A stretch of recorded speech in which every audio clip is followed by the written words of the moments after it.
Un tiers de la production mondiale est jetée. C'est devenu de la pure consommation et on fait un peu n'importe quoi.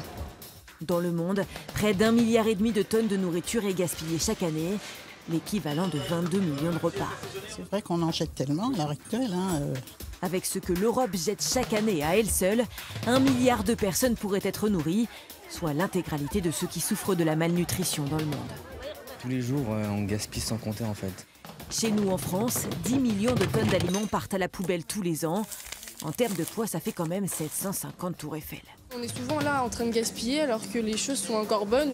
Chaque Français jette plus de 20 kilos de nourriture comestible par an, dont 7 kilos encore emballés. Soit au total, près de 500 € par an. Pendant ce temps-là, un Français sur 5 ne peut pas manger 3 repas par jour faute de moyens suffisants.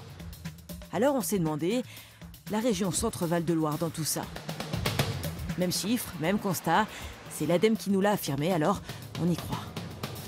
Toutes ces pertes ont un coût pour nous, consommateurs, mais pas seulement, pour la grande distribution par exemple, ou alors la restauration collective. Et cet argument commence à convaincre des professionnels de lutter contre ce gaspillage alimentaire.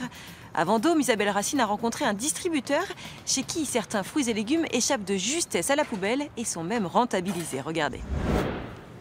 Plusieurs fois par jour, c'est le même rituel dans ce magasin de produits biologiques. Il faut trier les fruits et les légumes. Cette pomme qui est abîmée, tachetée, on peut appeler ça du pourri effectivement, nous on n'a pas le droit de la vendre comme ceci. Donc même à un prix plus bas ou plus attractif, on est obligé de la retirer du rayon. Pour éviter de jeter, Frédéric Der a trouvé une solution. Tenez Marie, la récolte du jour à transformer. Et c'est parti. Il faut laver, éplucher, trancher, puis disposer sur des grilles. Direction le déshydrateur, à 50 degrés, pour enlever toute l'eau, mais conserver vitamines et minéraux. Ah, impeccable, effectivement. 8 heures de déshydratation, on va pouvoir les enlever. C'est ainsi que fruits du moment et légumes de saison trouvent une seconde vie et une nouvelle place en rayon. C'est du gagnant-gagnant. Il fallait juste y penser. La démarche, elle est simple, elle n'est pas économique, elle est surtout écologique. On va bientôt arriver à diviser par 2 nos déchets très prochainement depuis 3 mois d'activité sur la déshydratation. Donc je pense que le challenge est déjà gagné et on a d'autres projets effectivement pour arriver, je ne veux pas dire au zéro déchet, mais qu'il ne reste plus que le pourri dans la poubelle. Ces projets, proposer à ses clients des jus frais, de légumes ou de fruits, des soupes aussi. Car vous l'avez compris, jeter, c'est un geste qu'il ne veut plus faire. Depuis le 30 mai 2018, la loi impose un diagnostic aux restaurations collectives. Mais l'hôpital de Blois n'a pas attendu cette loi pour le réaliser. Et Dr Pimel, c'était nécessaire?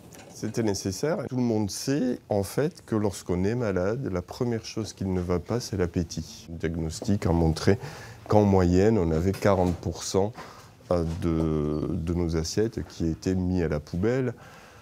Rapporté à l'échelle de l'hôpital de Blois, c'est 240 et quelques tonnes qui partent à la poubelle chaque année pour une valeur de globalement 1 million d'euros quand même. Et face à ce diagnostic, vous avez mis en place un plan d'action. Absolument, un plan d'action en plusieurs axes, 4 grands axes d'action qui vont concerner la qualité nutritionnelle, l'organisation du donner à manger aux personnes, la formation des professionnels et la communication autour du diagnostic du gaspillage que nous avons organisé. En à peine un an, on a déjà quelques résultats très positifs. Alors si on parle de chiffres économiques, je pense qu'on a réduit de à peu près un tiers le gaspillage initialement diagnostiqué. Bonjour monsieur, je peux débarrasser le plateau? Quelles ont été les actions qui ont été mises en place en oncologie? Première action, le petit déjeuner, le matin, 7h30, le petit déjeuner. Voilà. Donc on termine sur les coups de 8h30. Donc les gens ont beaucoup plus d'appétit le midi, donc consomment beaucoup plus leur assiette, donc moins de gaspillage alimentaire. Ensuite, voilà, le soir, on s'est aperçu que la soupe était un coup fin, donc on a enlevé la soupe et les gens consomment beaucoup plus leur plateau qui leur est indispensable pour eux. Donc voilà, des actions... Les résultats sont probants. Très probant, on part sur du 6 kg en moins pratiquement par jour de gaspillage alimentaire dans les poubelles.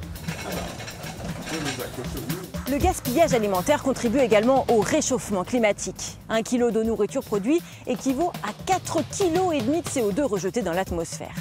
L'objectif des pouvoirs publics est de diminuer de 50% ce gaspillage alimentaire d'ici 2025. Cela dépend des professionnels bien sûr, mais de nous aussi, consommateurs. Nous pouvons avoir un réel impact en adoptant de nouvelles pratiques de consommation.